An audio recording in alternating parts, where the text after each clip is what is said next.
anak muda zaman sekarang itu selain dia harus membiayai kehidupannya sendiri, dia punya anak layer di Ya.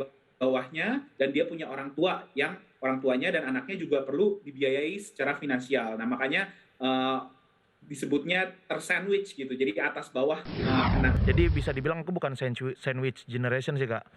Aku adalah telur generation. Jadi cuma bagiannya doang gitu.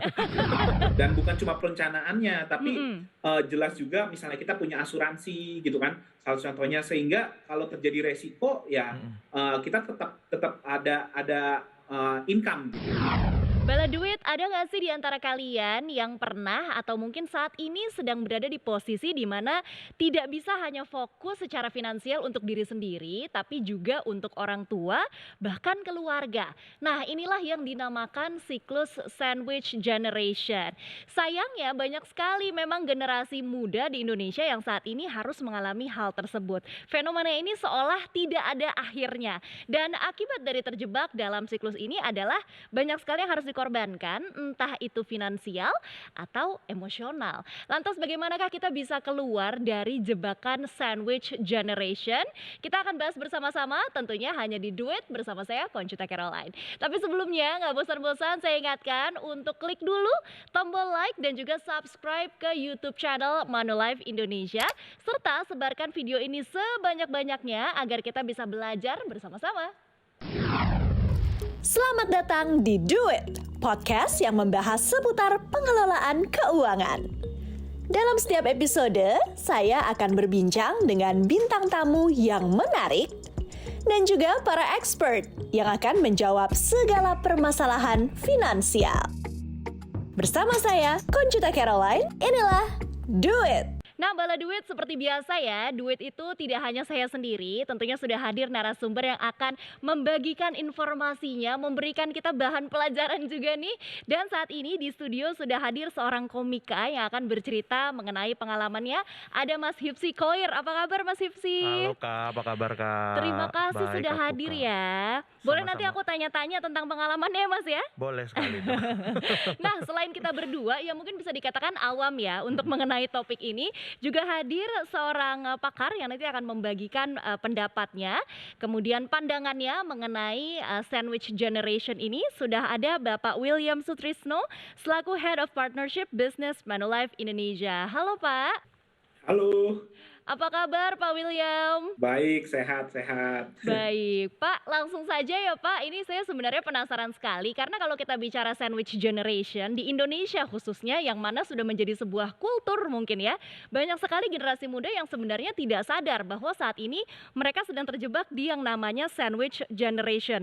Boleh dijelaskan nggak sih Pak mungkin pandangan Bapak mengenai kondisi ini? Oke, mungkin saya start dengan jelasin apa sih sandwich generation gitu kan. Jadi intinya adalah yang tadi dibilang bahwa anak muda zaman sekarang itu selain dia harus membiayai kehidupannya sendiri, dia punya anak layer di bawahnya, dan dia punya orang tua yang orang tuanya dan anaknya juga perlu dibiayai secara finansial. Nah makanya disebutnya tersandwich gitu, jadi atas bawah kena. Nah kenapa sih bisa adanya kondisi seperti itu gitu kan? Salah satunya adalah ketika seseorang itu tidak punya persiapan biaya pensiun misalnya atau persiapan uang pensiun, sehingga ketika dia pensiun tidak ada penghasilan, dia rely sama atau dia bertumpu pada finansial anaknya gitu. Nah makanya ketika orang tuanya seperti itu dan anaknya juga punya anak lagi, jadi terkena yang namanya sandwich generation ini gitu.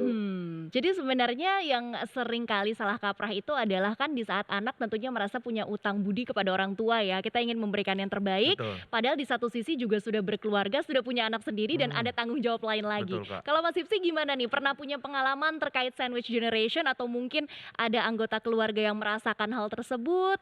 Kalau aku sendiri sih ke orang tua memang tidak membiayai seutuhnya ya Kak ya. Jadi aku lebih kayak ya sebagai anak aja ngasih lah ke orang tua gitu Kak. Ya kan kita punya penghasilan, kadang-kadang pengen ngasih orang tua, pengen ngasih mertua gitu. Jadi bisa dibilang aku bukan sandwich generation sih Kak. Aku adalah telur generation. Jadi cuma bagiannya doang gitu. Enggak seutuhnya gitu ya Kak ya. Tapi ya gitu, jadi orang tua yang enggak orang tua yang nggak minta, tapi saudara-saudara banyak yang minta. Iya. Jadinya bukan cuma sandwich, jadinya pahe ya. Nggak cuma sandwich, ada kentang, ada minuman tuh. Banyak yang minta-mintain ya kayak. Jadi paket ya. Jadi pahe tuh, paket hemat. Tapi sebenarnya kalau kita bicara sandwich generation itu juga ada banyak sekali nih tipenya. Mungkin aku akan bagikan dulu ya sama Bala Duit yang sama-sama masih meraba-raba nih seperti kita. Jadi kalau berdasarkan seorang ahli isu demografi Amerika Serikat, ada 3 kategori untuk sandwich generation itu sendiri. Yang pertama itu adalah traditional sandwich generation, di mana orang yang terhimpit kebutuhan finansial orang tua serta anak, seperti yang tadi sudah Pak William jelaskan ya. Lalu ada juga yang namanya club sandwich. Nah ini juga lebih luar biasa lagi, orang dewasa usia 30 hingga 60-an di mana masih terhimpit kebutuhan finansial untuk orang tua, anak, dan cucu di usia 30 hingga 60. Bayangkan. Terus yang terakhir ada juga open faced sandwich. Ini adalah siapapun yang ikut terlibat dalam mengurus orang lanjut usia. Sebenarnya Pak William, menurut Bapak kenapa sih hingga saat ini di Indonesia khususnya ya masih banyak sekali generasi muda kita yang terjebak dalam kondisi ini? Ya, mungkin yang pertama melek keuangan gitu kali ya. Jadi kayak banyak dari masyarakat Indonesia yang belum punya kestabilan finansial. Kestabilan itu artinya apa? Dia sudah planning ke depan. Dia sudah ada persiapan, udah ada dana darurat, dia juga punya proteksi, dia punya asuransi gitu kan. Nah, kalau orang nggak punya planning yang bagus, misalnya terjadi resiko, dia terkena sakit, dia kehilangan mata pencaharian, itu dia bisa tidak punya income, jadi akhirnya dia membebankan atau dia bergantung sama orang lain. Nah, ketika banyak kejadian seperti itu, maka anaknya lah yang menjadi terbeban gitu. Bahkan tadi ada yang sampai club sandwich sampai cucunya, artinya anaknya juga belum punya pekerjaan gitu ya. Kasian ya. Iya, ini sangat disayangkan pastinya karena kan harusnya di usia 60 tahun itu bisa dikatakan harapan setiap orang adalah Pensiun sudah ya, bisa Kak. menikmati ya hasil pensiun atau Passive hasil kerja income. keras. Betul. Nah, ini ternyata berpengaruh sekali pada perencanaan keuangan saat usia muda ya, Pak Will. Betul.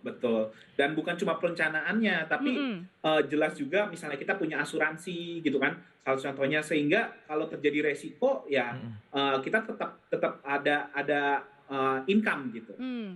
Betul. Jadi kita harus memang sangat memikirkan bagaimana uang yang kita miliki itu bisa didistribusikan dengan baik sehingga kita di saat hari tua nanti katakanlah sudah tidak melakukan pekerjaan pokok setiap hari lagi tapi masih bisa menikmati hasil dari jerih payah kita di masa muda ya.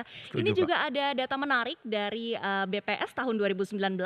Persentase lansia yang tinggal dalam 3 generasi di Indonesia mencapai 40,64%, yang artinya adalah 3 generasi yang tinggal dalam satu rumah itu angkanya masih lumayan banyak. Jadi 3 generasi tinggal dalam satu rumah itu bagaimana? Misalnya nih, kamu tinggal bersama dengan orang tua dan kakek nenek. Berarti bisa jadi di antara 40,64% ini ada yang harus membiayai generasi lain selain dirinya. Seperti club sandwich generation tadi. Itu biasanya yang begitu tuh Kak, yang tinggalnya sama orang tua, ada neneknya juga, itu tidurnya di dekat motor itu Kak. Loh, Di kok ruang gitu? tamu di dekat motor tuh, di bawah standar biasanya. Aduh. Saking rumahnya kecil. Jadi kalau tidur kena kentak-kentak standar motor itu. Nah, harapan kita tentunya kenapa kita mengangkat topik ini di Duit supaya Bala Duit bisa belajar bersama-sama nih, Betul, Kak. menghindari hal ini, atau mungkin kalau sekarang sedang ada dalam posisi tersebut tahu langkah apa sih yang harus diambil agar tidak terus-menerus terjebak dalam siklus yang sama. Menarik ya, tadi kita sudah bahas sedikit mengenai apa sih sandwich generation. Tinggal bagaimana kita mempelajari cara-cara untuk menghindarinya nih. Ya. Tapi kita akan lanjut di video yang berikutnya. Nah, sebelumnya jangan lupa sekali lagi untuk klik tombol like dan juga subscribe YouTube channel dari Manulife Indonesia dan bagikan video ini sebanyak-banyaknya. Bisa juga mencari informasi dengan mengunjungi website Manulife Indonesia. Banyak sekali informasi mengenai literasi keuangan di sana. Kita ketemu lagi di video berikutnya ya. Siapkan juga dana darurat, karena dengan beratnya sandwich generation ini, kemungkinan resiko jadi ada banyak. Dipersembahkan oleh